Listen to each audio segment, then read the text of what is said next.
नमस्कार, स्वागत है आपका सत्य हिंदी के खास कार्यक्रम सुनिए सच में, जहां पर हम लेकर आते हैं आपके लिए दिन भर की 5 बड़ी खबरों का विश्लेषण। तो चलिए शुरुआत करते हैं आज की हेडलाइन से। तालिबान सरकार बनते ही शिक्षा मंत्री बोले डिग्री की जरूरत नहीं। तालिबान सरकार से भारत में हलचल, दिल्ली पहुंचे CIA चीफ और रूसी national security adviser. Supreme court में बोली सरकार, महिलाएं NDA में जाएंगी, स्थायी कमीशन मिलेगा। करनाल मिनी सचिवालय के बाहर डटे किसान, पीछे हटने को तैयार नहीं। और किसानों को मानने में लगी सरकार, गेहूं की MSP 40 रुपए प्रति क्विंटल। तो चलिए शुरुआत करते हैं हमारी आज की पहली बड़ी खबर से, और वो जुड़ी हुई है अफगानिस्तान की नई तालिबान सरकार से जुड़ी हुई। आपको बता दें कि मंगलवार देर शाम तालिबान की जो सरकार था उसके गठन का ऐलान किया गया। ये अंतरिम सरकार है, लेकिन बहुत रोचक है इसलिए सरकार का गठन, क्योंकि इसमें 70% लोग UN सैंक्शंस की लिस्ट पर हैं। उसमें कुछ ग्लोबली डेजिग्नेटेड टेररिस्ट हैं। यानी कि क्या ये सरकार आतंकियों की सरकार है? और जो तालिबान ये कह रहा था कि देखिए हम एक इंक्लूसिव सरकार बनाएंगे, तो दूर दूर तक इसमें इंक्लूसिविटी की कोई झलक नहीं है, क्योंकि पूरी मेल कैबिनेट है, महिलाएं एक भी नहीं है, नॉन पाश्तून्स को इसमें इंक्लूड ही नहीं किया गया है। तो कहने का मतलब ये है कि जो सरकार, जो अंतरिम सरकार तालिबान ने बनाई है, वो आतंकियों से भरी हुई है, इंक्लूसिविटी नहीं है। और जितने भी लोग हैं उसमें ये साफ नजर आता है कि किस तरीके से रावलपिंडी के कहने पर ये सरकार बनाई गई है। अब आपको छोटी सी एक झलक देते हैं इन सारे लोगों की। मुल्ला मोहम्मद हसन अखुंद जो कि प्रधानमंत्री हैं, मुल्ला बरादर डिप्टी PM हैं, सिराजुद्दीन हकानी गृह मंत्री हैं, मुल्ला याकूब रक्षा मंत्री हैं, आमिर मुत्तकी विदेश मंत्री हैं। और ये जितने भी लोग हैं, अब आपको बता दें कि 33 लोगों की ये जो कैबिनेट है, इसमें 17 लोग ऐसे हैं जो कि UN सैंक्शंस लिस्ट पर हैं। सिराज हक्कानी के लिए तो ये कहा गया है कि $5 मिलियन का रिवॉर्ड रखा है अमेरिकी सरकार ने, कि जो इसको पकड़ेगा तो उसको $5 मिलियन का अवार्ड भी दिया जाएगा। और आपको बता दें कि ये जो पूरा जो सिराज हक्कानी की अगर मैं बात करूं तो ये FBI की मोस्ट वांटेड लिस्ट पर है। इन्होंने काबुल में अटैक किया था 2008 में। और सब लोगों की एक ही आलोचना हो रही है कि ये जो टेररिस्ट आउटफिट है, ये अपने आप को टेररिस्ट से कैसे अलग कर सकता है। और सबसे अजीब व गरीब बयान अगर किसी का आया है तो वो है, जैसे ही सरकार बनी है तो सबसे पहले जो सुप्रीम लीडर है उनके, हबीबुल्ला अखुंदज़दा, उन्होंने कहा कि शरिया जो कानून है उसे पूरी तरह से लागू किया जाएगा। और उसके बाद सारे मंत्रियों के अजीबोगरीब बयान आ रहे हैं। उनमें से एक रक्षा मंत्री का बयान है, जो अफगानिस्तान के रक्षा मंत्री हैं, उनका नाम है शेख मौलवी नूरुल्लाह मुनीर। और नूरुल्लाह मुनीर ने एक विवादित बयान दिया है। उन्होंने कहा है कि इस देश में शिक्षा के लिए PhD या फिर किसी डिग्री का कोई फायदा नहीं है। देखिए, हमने सरकार बना ली है, हमारे पास कोई डिग्री नहीं है। अब आपको बता दें कि शिक्षा में ऑलरेडी बदलाव अफगानिस्तान में महसूस किए जा रहे हैं। पिछली जो 1-2 दशकों से जो पीढ़ी आधुनिक तकनीक के आधार पर जो शिक्षा ले रही थी, तो उन तकनीकों को वहां से हटाया जा रहा है। और अभी हमने देखा था, कुछ पिक्चर्स आई थी सोशल मीडिया पर, जहां पर मेल्स और फीमेल्स दोनों पर्दे के पार्टीशन में बैठे हुए थे, एक तरफ फीमेल्स और दूसरी तरफ मेल्स। और ये तक कहा गया है कि जो यंग लड़कियां हैं उनको पढ़ाने के लिए या तो बुजुर्ग पुरुष पढ़ाएंगे और उनको इंडक्ट किया जाए। लड़कियों को ये बोला गया है कि आप अपना काम 1 घंटे पहले जल्दी खत्म करके आप कॉलेज से या स्कूल से आप निकल लें, ताकि आप पुरुषों को ना देखें। तो इस तरीके के फरमान को जारी किया गया है। और आप सोच सकते हैं कि ये कैसा तालिबानी शासन होगा। इंक्लूसिविटी कहीं नहीं है, महिलाओं के अधिकारों की यहाँ पर कोई बातचीत नहीं, शिक्षा के लिए कोई रिस्पेक्ट नहीं। तो आप सोच सकते हैं कि किस तरीके की यहाँ पर सरकार बन रही है। अब आपको बता दें कि जो अफगानिस्तान के जो एम्बेसडर हैं, परमानेंट रिप्रेजेंटेटिव यूनाइटेड नेशंस में, गुलाम आइजैक जनी, उन्होंने कहा है कि ये दूर दूर तक इंक्लूसिव सरकार नहीं है। और अब अफगान जनता को इस तरीके की सरकार को नहीं स्वीकारना चाहिए। उन्होंने ये तक कहा है, उन्होंने कहा है कि मैं रिक्वेस्ट करता हूं लोगों से कि ये जो इस्लामिक एमिरेट की जो सरकार बनी है इसको रिजेक्ट करें और रेजिस्टेंस मूवमेंट शुरू करें। तो इस तरीके की सरकार तालिबानियों की बनी है जिससे कि वाकई में अमेरिका और खासकर भारत की जो चिंता है वो वाकई में इससे बढ़ गई है। और जो एक सीधा साधा जो एक चीज सामने दिख रही है कि किस तरीके से रावलपिंडी यानी कि पाकिस्तान के इशारे पर चलने वाली सरकार है, तालिबानी सरकार कठपुतली सरकार मानी जा रही है जो पाकिस्तान के हाथों में खेलेगी। और अगर इसे ग्लोबल डेजिग्नेटेड टेररिस्ट अगर इस सरकार को चलाएंगे तो आप सोच सकते हैं कि जो इकोनॉमिक एड आएगी बाहर के देशों से, तमाम लोग उसको सोशल मीडिया पर भी लिख रहे हैं कि अगर यूके के जो प्रधानमंत्री हैं बोरिस जॉनसन अगर वो मिलियंस ऑफ डॉलर्स अगर वो भेजेंगे तो किस चीज में तालिबानी सरकार इस्तेमाल करेगी, ये बहुत सोच समझकर इकोनॉमिक सैंक्शंस लगाने पड़ेंगे या फिर इकोनॉमिक एड देनी पड़ेगी। लेकिन एक बड़ा एक मानवीय संकट जो वहां पर इस समय अफगानिस्तान में है उसे कैसे निपटा जाए ये इस समय एक बहुत बड़ी चुनौती है। लेकिन जो शरिया कानून को लागू करने की बात कही गई है और जो आतंकियों जो ग्लोबल डेजिग्नेटेड जो टेररिस्ट हैं उनकी बनाई हुई उनकी गठित जो सरकार है वो पूरे विश्व के लिए ही एक बहुत बड़ी चुनौती इस पर बन गया है। और इस पूरे मुद्दे पर आपको बता दें कि मैंने बात किया ब्रिगेडियर नरेंद्र कुमार से जो कि विजिटिंग फेलो हैं centre for land warfare studies. आइए सुनते हैं उनका क्या कुछ कहना है। उन्होंने एक बड़ी तस्वीर हमारे सामने पेश की थी, सुनिए जरा उनको। ब्रिगेडियर नरेंद्र कुमार, आपका बहुत बहुत स्वागत है सत्य हिंदी पर। ये जो कल नई सरकार का गठन हुआ है अफगानिस्तान में, इसके क्या बड़े संकेत हैं? क्योंकि सब ये कह रहे हैं कि ये आतंकियों की सरकार बन गई है, तो क्या मानना है? जो बड़ी पिक्चर है, बड़ी तस्वीर है, क्या निकल कर आ रही है सर? सबसे पहले तो मैं ये कहना चाहूंगा कि अफगानिस्तान में पाकिस्तान का टेक ओवर कंप्लीट हुआ है इस सरकार के गठन से।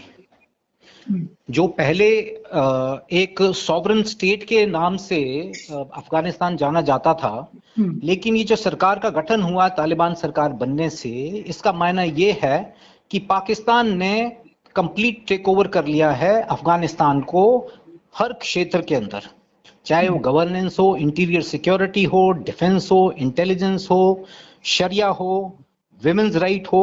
तो ये उनका इम्प्रिंट उस सरकार के ऊपर कंप्लीट है।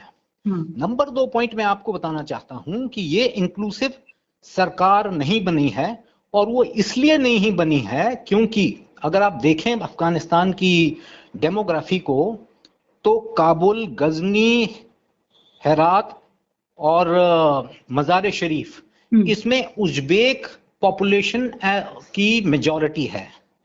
तो अगर आप डेमोग्राफी और ज्योग्राफी को दोनों को देखें तो 50% जो वहां की पॉपुलेशन है और जो ज्योग्राफी है उनको इस सरकार में कोई नुमाइंदगी नहीं मिली है।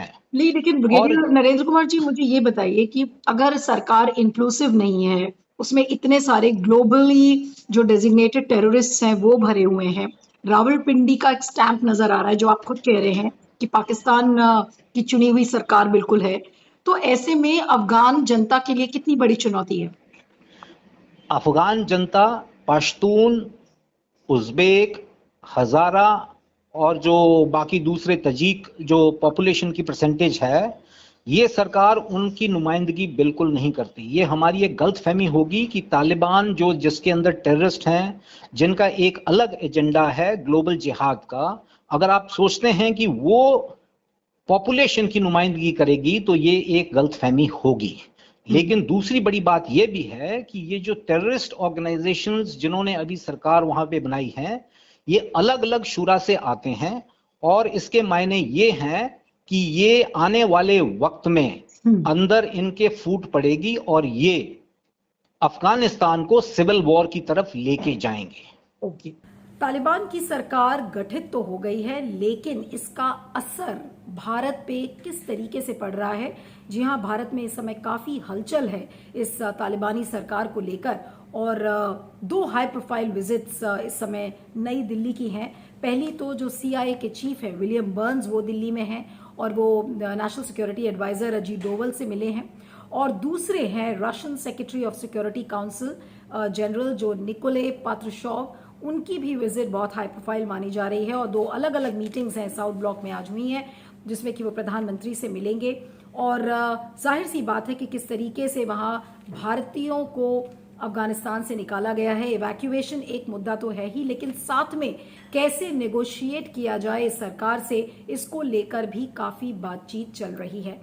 और आपको बता दें कि इसके अलावा अफगानिस्तान तो टॉकिंग टेबल पर है ही, लेकिन इसके अलावा SCO की जो समिट होने वाली है अभी 16 सितंबर को, जिसमें प्रधानमंत्री Narendra Modi via video conference हिस्सा लेंगे, उसको लेकर भी बातचीत हो रही है। और साथ में प्रधानमंत्री की अमेरिका जाने की भी तैयारी है। क्वाड मीटिंग है जो कि सितंबर 24 को ये मीटिंग होनी है, तो इससे जुड़ी हुई भी जो बातचीत है, क्या एजेंडा होगा, किस तरीके से टॉकिंग टेबल पर क्या क्या एजेंडा मुख्य होंगे प्रधानमंत्री नरेंद्र मोदी के बीच में और जो बाइडेन के बीच में, तो वो सारी बातचीत इस विजिट में तय की जाएगी। और क्योंकि रशियन नेशनल सिक्योरिटी एडवाइजर की भी विजिट है, तो जाहिर सी बात है कि रशिया का और अमेरिका का क्या रोल रहेगा, भारत किस तरीके से नेगोशिएट करे जहां तक तालिबान की सरकार है, तो ये सारे नए मुद्दे इस समय हैं। और खासकर ये विजिट एक ऐसे समय में आई है कि कल ही जो नई अफगानिस्तान की तालिबानी सरकार है उसका गठन हुआ है, और ऐसे में ये विजिट दोनों रशियन नेशनल सिक्योरिटी एडवाइजर और CIA चीफ की एक बहुत ही हाई प्रोफाइल विजिट मानी जा रही है।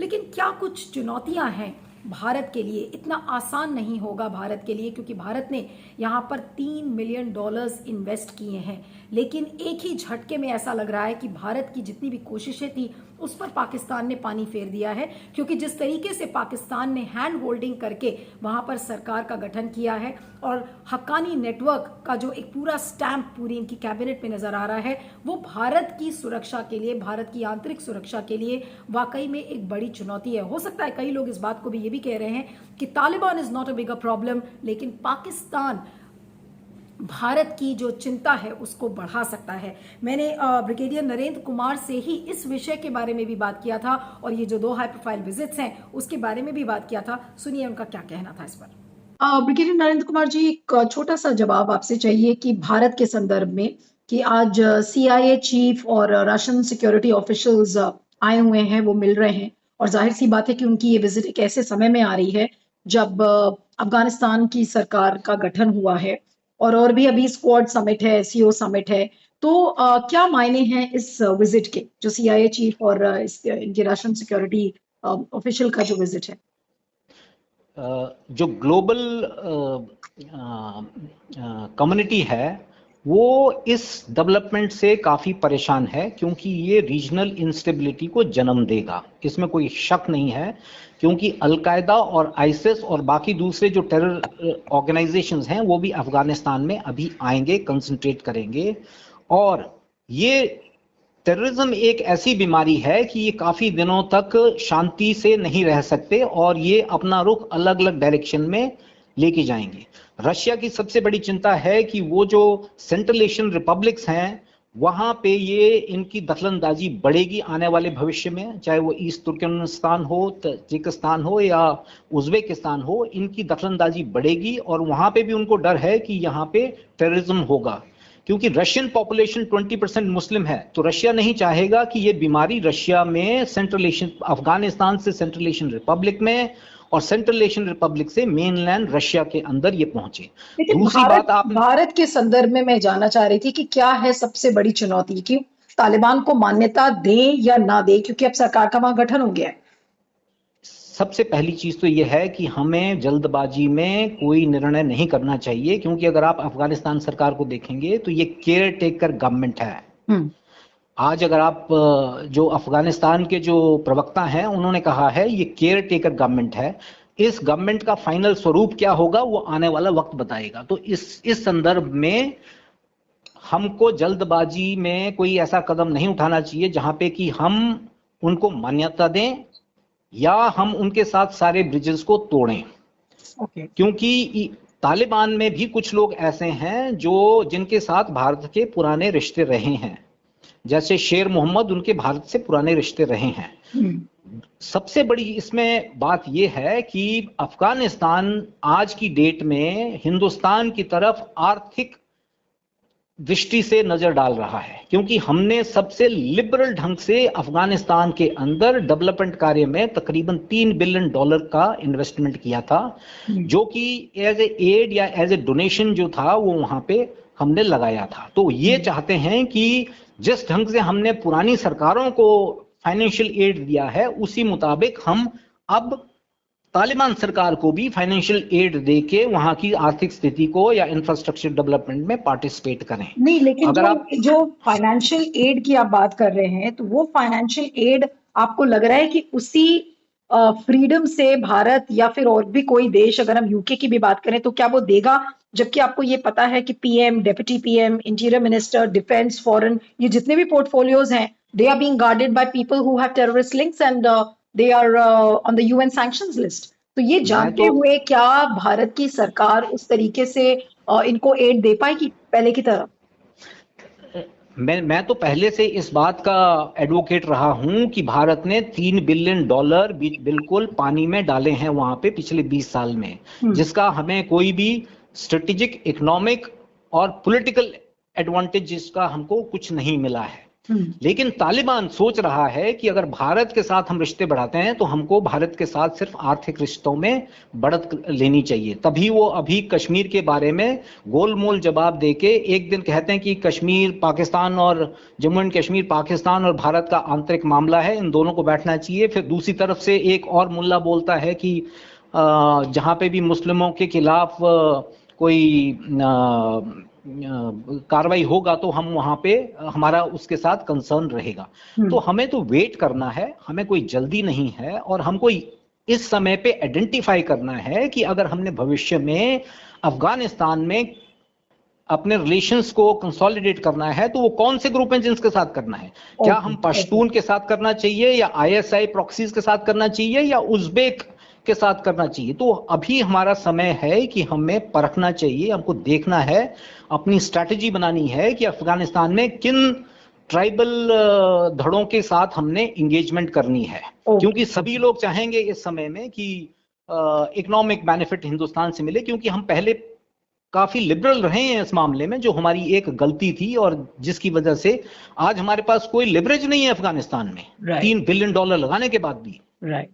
आइए अब तीसरी खबर की ओर चलते हैं, जो कि बहुत उम्मीद भरी खबर है, क्योंकि आज केंद्र सरकार ने ये फैसला लिया है कि महिलाएं अब नेशनल डिफेंस एकेडमी में हिस्सा ले सकती हैं, उसका एग्जाम दे सकती हैं, और वो परमानेंट कमीशन की हकदार भी होंगी। यानी कि स्थायी कमीशन को लेकर जो एक लंबी बैटल चल रही थी, उसमें आज केंद्र सरकार ने एक एफिडेविट दिया है, और उस एफिडेविट में ये कहा गया है कि अब महिलाओं को नेशनल डिफेंस एकेडमी में इंडक्ट किया जाएगा, वो परमानेंट कमीशन यानी कि स्थायी कमीशन की भागीदारी भी होंगी। और एफिडेविट जो कि additional solicitor general Aishwarya Bhati ने दिया है, तो उसमें कहा गया है कि जो इस साल का जो एग्जाम है नेशनल डिफेंस एकेडमी का, उस पर स्टेटस को रखा जाए, क्योंकि सरकार अभी गाइडलाइंस को तय कर रही है और बहुत सारी प्रोसीजरल चीजें हैं, क्योंकि रिफॉर्म्स एक दिन में नहीं आते हैं, तो उसमें थोड़ा वक्त लग सकता है। यानी कि जो अगले साल से नेशनल डिफेंस एकेडमी का जो एग्जाम होगा, उसमें महिलाएं वो एग्जाम दे सकती हैं और परमानेंट कमीशन की हकदार भी होंगी। तो जो एक लंबे समय से जो जेंडर इनइक्वालिटी जो हम डिफेंस फोर्सेस में देख रहे थे, तो आज उनके लिए एक अच्छी खबर है। और किस तरीके से जो महिलाओं को बराबरी का दर्जा नहीं मिल रहा था फोर्सेस में, आज उसको लेकर एक तरीके से ग्लास सीलिंग अगर आप कहें तो वो तोड़ दी गई है, और केंद्र सरकार ने देर आए दुरुस्त आए ये फैसला लिया है। अब आपको बता दें कि समय समय पर सुप्रीम कोर्ट ने इस बात को कहा है कि देयर इज जेंडर इनइक्वालिटी। जब हम आर्म फोर्सेस की बात करते हैं तो कम से कम कोर्ट के ही कहने पर आज केंद्र सरकार ने ये फैसला ले लिया है। और आपको बता दें कि जस्टिस MM सुंदरेश ने इस बात को कहा है कि जुडिशरी इस बात से खुश है कि ये फैसला लिया गया है, और 2 हफ्ते बाद अब इस पर हियरिंग होगी। और उन्होंने खुद भी माना कि जितने भी बदलाव हैं और जो सुधार होते हैं वो बहुत जल्दी नहीं हो सकते, लेकिन जुडिशरी ने ये बात जरूर कही कि कोर्ट ने समय समय पर इस जेंडर इनइक्वालिटी के बारे में सरकार का ध्यान दिलाया है, और अब जाकर सरकार ने इन कदमों को उठाया है, यानी कि आर्म्ड फोर्सेस ने इस पर फैसला लिया है। तो additional solicitor general Aishwarya Bhati ने कहा कि नहीं, ये चीजें दिमाग में ऑलरेडी चल रही थी और अभी सीडिंग स्टेज में है, यानी कि बिल्कुल शुरुआती दिनों में ये सब चीजें चल रही थी, लेकिन कोर्ट कि समय समय पर इस मुद्दे को उठाने के बाद ही सरकार के कान पर जू रेंगी और एक इतना बड़ा फैसला लिया गया। देर आए दुरुस्त आए, लेकिन एक अच्छी खबर है महिलाओं के लिए जो कम से कम नेशनल डिफेंस एकेडमी में जाना चाह रही हैं, एग्जाम लिखना चाह रही हैं और जो कहती थी कि वो परमानेंट कमीशन उन्हें नहीं मिलता है, तो अब उन महिलाओं के लिए एक अच्छी खबर है। इस पर आपका क्या फीडबैक है जरूर बताइएगा, मैं आगे चलती हूँ। आइए बात करते हैं किसान आंदोलन की, जो कि समय समय पर बिल्कुल उफान पे चला जाता है। कल हमने देखा था कि किस तरीके से जो 28 अगस्त को करनाल में जिस तरीके से लाठीचार्ज किया गया था किसानों के ऊपर, और उसके बाद जो एसडीएम थे वहां के आयुष सिन्हा, उनका एक वीडियो वायरल हुआ था जिसमें उन्होंने कहा था कि वो किसानों का सिर फोड़ देंगे। उसको लेकर किसानों में बहुत नाराजगी थी और कल उन्होंने जो मिनी सेक्रेटेरिएट है उसका घेराव किया। राकेश टिकैत और योगेंद्र यादव को हिरासत में लिया गया, छोड़ दिया गया। लेकिन ये जो पूरा बवाल है, इससे किसान पीछे हटने को तैयार नहीं है। किसानों का ये डिमांड था कि आयुष सिन्हा के खिलाफ कड़ी से कड़ी कार्रवाई की जाए। जिस किसान की मौत हुई थी उसको 25 लाख रुपए का मुआवजा दिया जाए और उसके घर वालों को नौकरी दी जाए। साथ में जो किसान घायल हुए थे उनको 2-2 लाख रुपए का मुआवजा दिया जाए। तो ये सारी डिमांड्स किसानों ने रखी थी और योगेंद्र यादव का कहना था कि हम मिनी सेक्रेटेरिएट तक चलकर इसलिए आए हैं ताकि हम पूछ सकें कि ये कैसा संविधान है, ये कैसी सरकार है जो अपने ही किसानों का सिर फोड़ने की बात करती है और एक ऐसे ऑफिसर के खिलाफ एक्शन नहीं ले सकती। तो कल जो बातचीत का दौर था करनाल के प्रशासन में और इन किसानों के बीच में, तो 11 सदस्यों की वो कमेटी थी। बातचीत विफल रही और अब किसान पीछे हटने को तैयार नहीं है।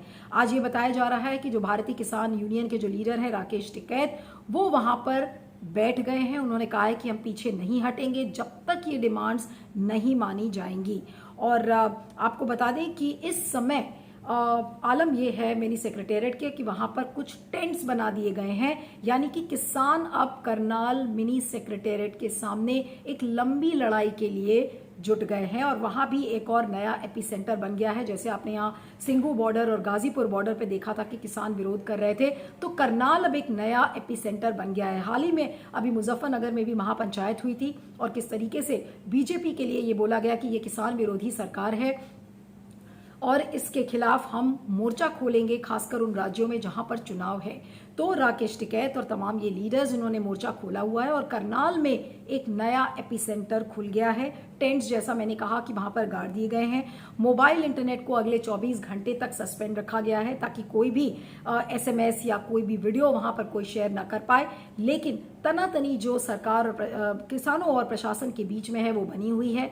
लेकिन समझ में नहीं आ रहा है कि ये जो अड़ियल रवैया है मनोहर लाल खट्टर सरकार का कि वो आयुष सिन्हा के खिलाफ ये एक्शन क्यों नहीं ले रहे हैं, किसानों की बात ये क्यों नहीं मान रहे हैं, और बीजेपी क्या एक आत्मघाती मिशन पर चल चुकी है किसानों की बात न सुनकर, ये सारे बड़े सवाल हैं। लेकिन किसान ऐसा लग रहा है कि सरकार को कोई ना कोई सबक जरूर सिखाएंगे, क्योंकि समय समय पर वो अपनी परेशानियों की लिस्ट सरकार को सौंप रहे हैं, लेकिन सरकार ऐसा लग रहा है कि किसी भी बातचीत के मूड में नहीं है।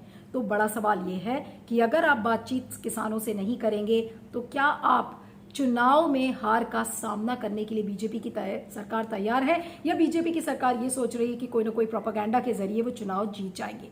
इस पर आपका क्या फीडबैक है जरूर बताइएगा, मैं आगे चलती हूँ।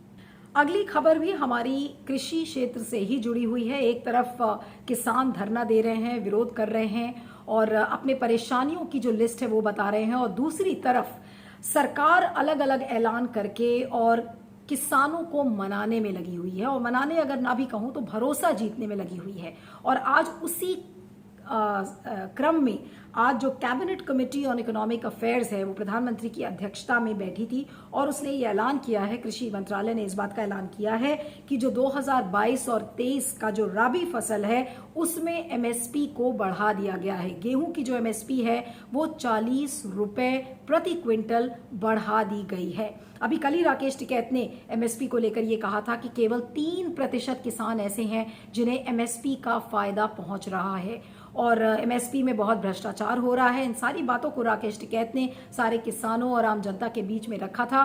तो उसी क्रम में आज एक नया ऐलान, नई घोषणा की गई है। लेकिन ऐलान और घोषणा से, क्योंकि किसान निधि सम्मान को लेकर भी एक सरकार ने घोषणा की थी, लेकिन किसानों का मूड ऐसा नहीं लगता कि वो इस किसान निधि सम्मान से बड़े खुश हैं। उनका विरोध प्रदर्शन जारी है। उसी तरीके से एमएसपी की पोल भी खोल रहे हैं कि कैसे एमएसपी सारे किसानों तक नहीं पहुंच रही है। और इस बीच जब सरकार ने इस बात का ऐलान किया है कि 40 रुपए प्रति क्विंटल गेहूं की जो एमएसपी है वो बढ़ा दी गई है, तो ऐसे में किसान क्या इन बातों को मानेंगे?